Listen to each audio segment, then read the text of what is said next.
firstly, the good news yesterday, the news that we've been asking about. How pleased is it that Jamie Serry signed a new deal? Yeah, delighted. Jamie's first and foremost a top person. He's bought into everything that we're trying to do, and he's been ultra consistent. Performances have got better and better. He forms a good partnership and relationship on the right hand side with Bales and Mols, and he's a top player, Jamie, and we feel like he's got all the attributes to be even better, because the way he works and the way he trains, it's a great addition for the football club, and to keep Jamie for possibly another 3 years is a great bit of business for us. He's been quite a standout player for you, hasn't he, this season, Grant?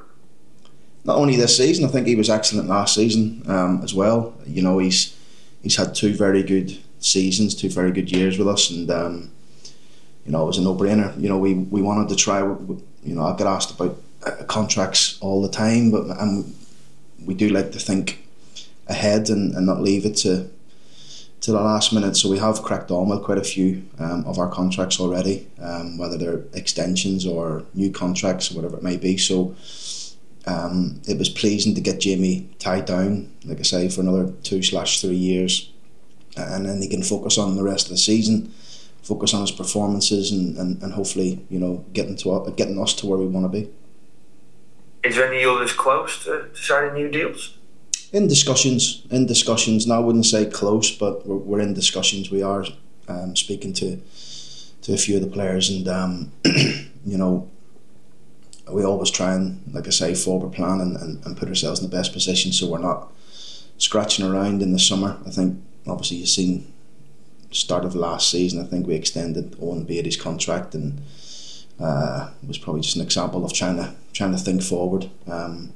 But yeah, there's a few lads out of contract in the summer, but a lot of younger players as well who are out on loan, and there's definitely decisions to be made on quite a few. But the ones that we think we need to tie down quickly, we've sort of tried to get ahead of the game on that.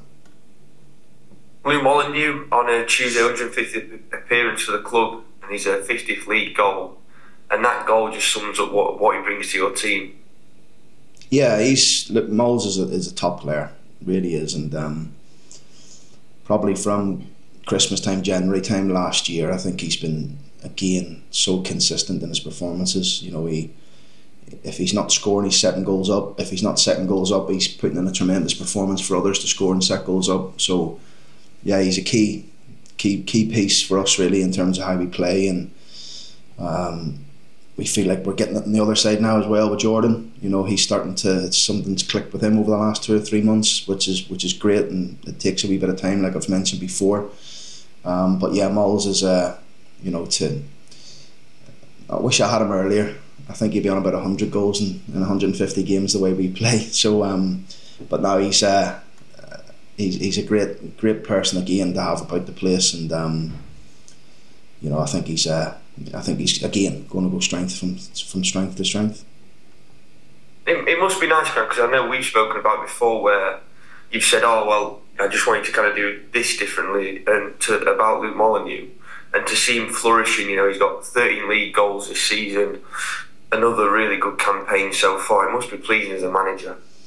Yeah, and I keep challenging him, not in a bad way, but I always try and make him strive to be the best. And before the game the other day, I said to I think you're 5 goals behind Cheek, and he went, "No, I know I am." I think he's 6 behind him now. I think he's on 19, Cheek maybe 20. But Moles is that type as well. I like to challenge him and see if he can catch the leading goal scorer in the division. Over the next 7 games, and that's not to put any more pressure on Moles. I think he likes that anyway. He likes the challenge of can he go and do that. But yeah, we just keep chipping away at him really, and the wide forwards and the nines and our team, just their movements where we expect them when the ball's in certain positions of the pitch, and we just want to get them in the positions where we know they can hurt the opposition because of their ability. Ahead of Cheltenham tomorrow, Grant, any injury updates? Joe Ironside, Jay McGrath? Yeah, we're good for tomorrow. The only player that we'll be missing will be Joe Holloway, obviously who's going to be out for the remainder of the season. Had his operation, everything went well, successful, and massive well done to Joe for picking up the Community League 2 Player of the Year.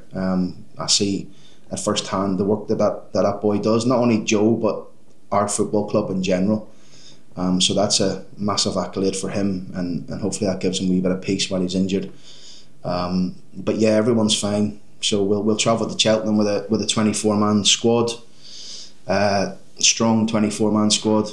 Obviously, my job is to pick the 11 and the 7 subs, which is never easy, and having to leave 4 or 5 off. But that's the position we want to be in now for the remaining games. You know, we feel like we're strong. Obviously, minus Joe, would love to have Joe. Everybody's fit. Must be a good headache to have, Grant. It is, and it's what you need now. It's what we need. You know, after this Cheltenham game, it's manic, isn't it? You know, from Wimbledon onwards, it's crazy. You know, and having that fully fit group and squad available is going to be huge for us, hopefully. What are your thoughts on visiting Wadden Road? You know, one of your former clubs back in your playing days. What are your thoughts? I'm looking forward to it at a tremendous time at Cheltenham. You know, it's a football club. It's very close to my heart. You know, they give me my first opportunity really in the Football League under Steve Cottrell and Graham Allner and Bobby Gould and managers like that down there who I worked with. And I've got, you know, still some really good friends down there. Unfortunately, one of those friends passed away.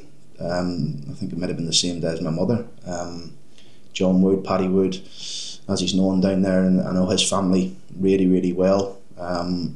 So I think there will be a little mark of remembrance for him down there, because I've got so much time for him and his family, and his wife actually made my wedding cake when I got married. And yeah, so, you know, thoughts and sympathy with the Wood family, and I'm sure I'll see them at the game.